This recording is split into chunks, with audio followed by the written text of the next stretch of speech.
Good morning students. Start करते हैं हम आज का टॉपिक। और आज का टॉपिक है हमारा structural organisation of a cell. It was revealed from the microscopic studies that every cell possesses three basic features in common. तो हमें इसमें ये पढ़ना है कि क्या बेसिक स्ट्रक्चरल ऑर्गेनाइजेशन है और उस सेल के अंदर तीन मेन बेसिक कंपोनेंट्स कौन कौन से प्रेजेंट होते हैं। इसमें पहला आता है थ्री बेसिक फीचर में प्लाज्मा मेम्ब्रेन, या जिसको हम बोलते हैं cell membrane, nucleus and cytoplasm. तो तीन बेसिक स्ट्रक्चर हैं, plasma membrane, nucleus and cytoplasm. तो सबसे पहले हम पढ़ेंगे प्लाज्मा मेम्ब्रेन और सेल मेम्ब्रेन के बारे में। तो अगर हम सेल की स्ट्रक्चर देखें तो अभी मैं आगे आपको बताऊंगी प्लाज्मा मेम्ब्रेन और सेल मेम्ब्रेन की स्ट्रक्चर के बारे में। पहले हम स्ट्रक्चर स्टार्ट करते हैं प्लाज्मा मेम्ब्रेन और सेल मेम्ब्रेन को। तो this is the outer most covering of the cell that separate the content of the cell from its external environment. ये सबसे आउटर मोस्ट कवरिंग है सेल की, जो उसको उसके एक्सटर्नल एनवायरनमेंट से सेपरेट करती है। क्योंकि अगर प्लाज्मा मेम्ब्रेन एक तरह से ये बाउंड्री हो गई, क्योंकि बाउंड्री है इसलिए अंदर का कंटेंट बाहर नहीं जा पाता। अगर बाउंड्री नहीं होती तो सारा कंटेंट बाहर चला जाता। Plasma membrane is a living thin, जो ये इसके फीचर्स हो गए कि plasma membrane is living thin, living है, थिन, डेलिकेट, इलास्टिक एंड सबसे important selectively permeable membrane.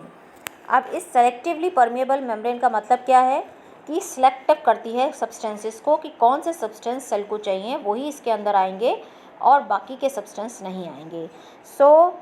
The plasma membrane allows और permits the entry and exist of some material in and out of the cell. It is also prevents movement of some other materials.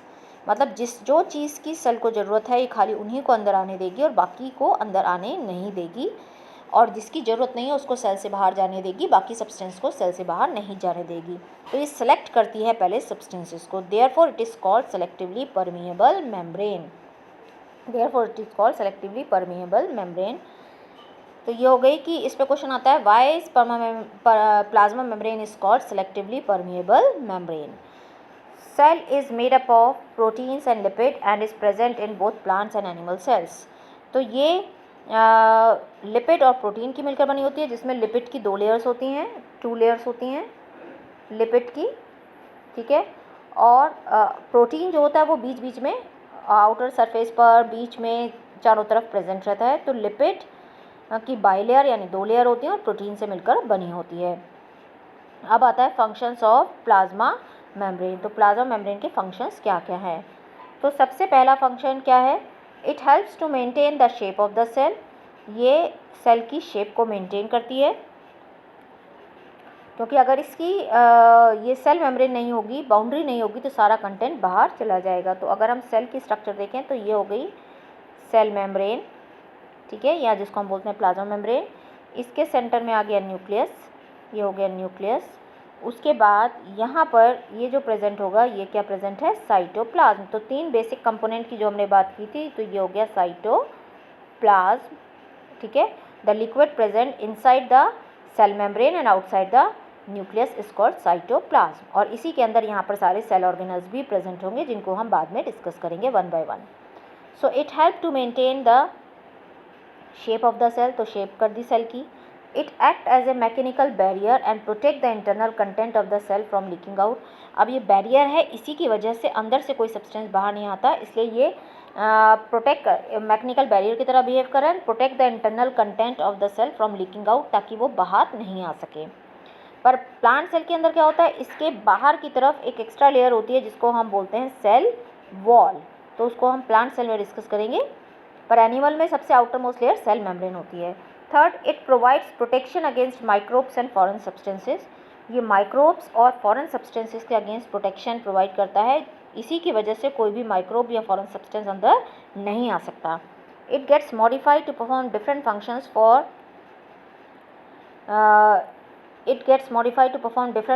For example microvilli in intestine of human being for absorption. तो इसमें क्या होता है कि intestine के अंदर इस तरह से आपने पढ़ा होगा माइक्रोविलाई प्रेजेंट होती है, जो कि फिंगर लाइक प्रोजेक्शंस होती हैं।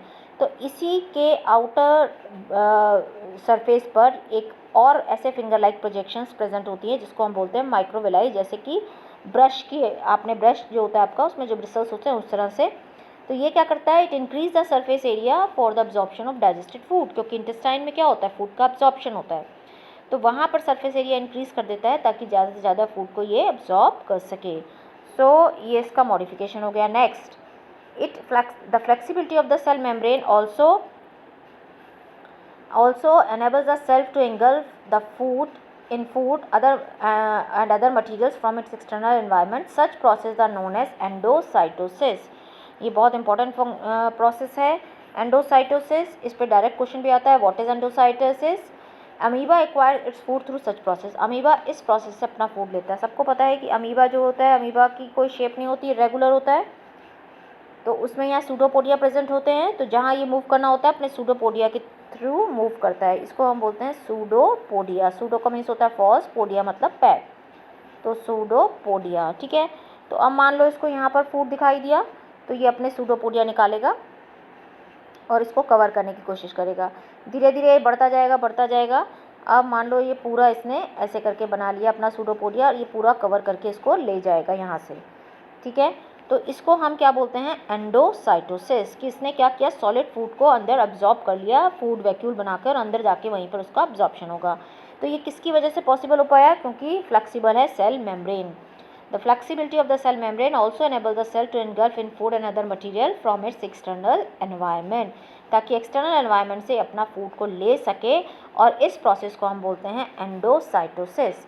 Amoeba acquire its food through such process. अगर फ्लेक्सिबल नहीं होती प्लाज्मा मेम्ब्रेन तो इस तरह से ये इसको आगे मूव नहीं कर पाता और अपने फूड को एंगल्फ नहीं कर पाता। Next, it regulate the transport of substances in and out of the cell. ये बहुत इंपॉर्टेंट फंक्शन है कि ये सब्सटेंसेस को, अभी हमने पहले भी डिस्कस किया था कि इंपॉर्टेंट सब्सटेंस को अंदर आने देता है और जो ज़रूरत नहीं है उसको बाहर जाने देता है। तो वो कौन कौन से सब्सटेंसेस हैं, उनका क्या ट्रांसपोर्ट है, उसको हम नेक्स्ट डिस्कस करने जा रहे हैं। Transport across the membrane, membrane के से क्या क्या सब्सटेंसेस जो हैं वो मूव करते हैं। तो सब ये आता है डिफ्यूज़न। तो डिफ्यूज़न के अंदर क्या होता है, डिफ्यूज़न क्या है, the spontaneous movement of substances, जो स्पॉन्टेनियस मूवमेंट है सब्सटेंसेस का, सॉलिड, लिक्विड और gases from a region of high concentration to a region of low concentration is called diffusion. यानी किसी भी सब्सटेंस का जो मूवमेंट होता है हाई कंसनट्रेशन से लो कंसनट्रेशन। यहाँ पर हाई कंसनट्रेशन का मतलब समझ में आया कि कोई चीज़ अगर हाई अमाउंट में प्रेजेंट है उसका मूवमेंट लो कंसनट्रेशन की तरफ जाए। मान लो एक बीकर है यहाँ पर, ठीक है, और इसमें हमने एक ब्लू इंक डाली, ठीक है, और यहाँ ब्लू इंक डाली है और यहाँ पूरा वाटर भरा हुआ है, ठीक है। अब क्या होगा, हमने यहाँ इसकी कंसनट्रेशन ज़्यादा है, ये हाई कंसनट्रेशन है। अब वापस से बीकर बनाते हैं और थोड़ी देर बाद क्या होगा कि सारा पानी क्या हुआ, ब्लू हो गया। यानी ये हाई कंसनट्रेशन, अगर आप इंक डालते हैं पानी के अंदर तो आप देखेंगे थोड़ी देर बाद पूरा वाटर ब्लू हो जाता है। तो क्या हुआ, मूवमेंट क्या हुआ, हाई कंसनट्रेशन से लो कंसनट्रेशन की तरफ। तो ये मूवमेंट हो गया हाई से लो की तरफ, क्योंकि नीचे क्या था, लो कंसनट्रेशन थी, नीचे तो इंक थी ही नहीं, ऊपर इंक थी, तो वहाँ से सारा इंक मूव कर गई, पूरे वाटर में डिजॉल्व हो गई, पूरा वाटर क्या हो गया, ब्लू हो गया। तो स्पॉन्टेनियस मूवमेंट यानी अपने आप मूव होता है, और ये तीनों में होता है, सॉलिड में भी होता है, लिक्विड में भी होता है और गैसेस में भी होता है। सॉलिड में आपने देखा है कि जब हम ब्लैक बोर्ड पे चॉक से लिखते हैं तो वो सारा आपको दिखाई देता है, वो सॉलिड हो गया। लिक्विड में आपने ब्लू इंक डाली या पोटेशियम परमैंगनेट डाला तो पूरा पानी पिंक हो जाएगा। गैसेस में आपने देखा है कि अगर हम अगरबत्ती जलाते हैं या धूप बत्ती जलाते हैं तो पूरी खुशबू फैल जाती है, या आपकी मम्मी कोई खाना अच्छा बनाती हैं तो आपको जल्दी से खुशबू आ जाती है। तो गैसेस के थ्रू जो है वो मॉलिक्यूल्स किचन से आपके पास पहुंच जाते हैं, तो वो डिफ्यूज़ हो जाते हैं।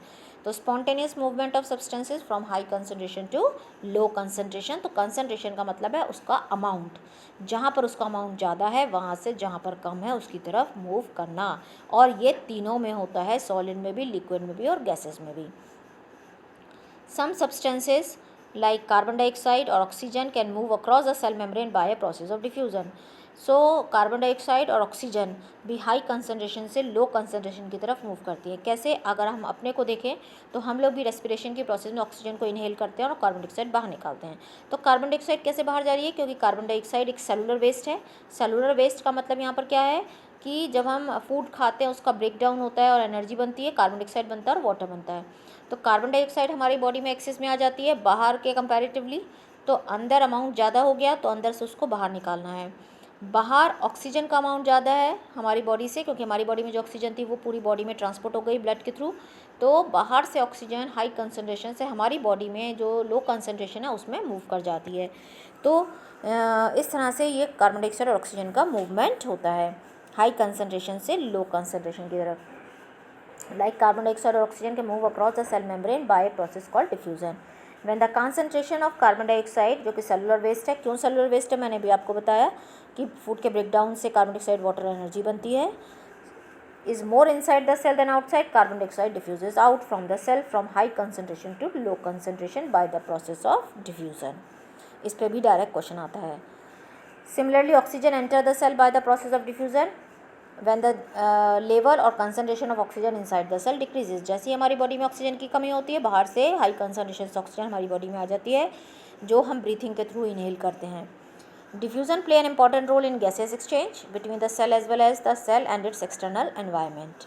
ठीक है, अब नेक्स्ट हम देखते हैं ऑस्मोसिस। तो ऑस्मोसिस क्या होता है? तो osmosis is the movement of water molecule. Osmosis क्या है? वाटर मॉलिक्यूल का मूवमेंट है from a region of their high concentration through a selectively permeable membrane. ये वर्ड आ गया, देखिए अगर यहाँ पर सेलेक्टिवली परमिएबल मेम्ब्रेन नहीं होता तो वाटर मॉलिक्यूल का हाई कंसनट्रेशन से लो कंसनट्रेशन की तरफ मूवमेंट को हम बोलते हैं डिफ्यूज़न।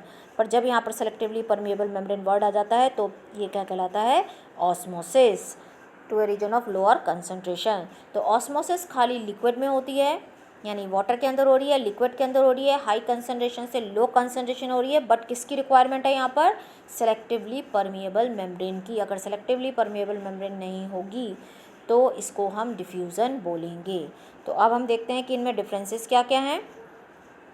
तो first difference, diffusion takes place in any medium. तीनों मीडियम में होती है, अभी हम डिस्कस कर चुके हैं। It is a movement of substances from the area of its high concentration to the area of its lower concentration.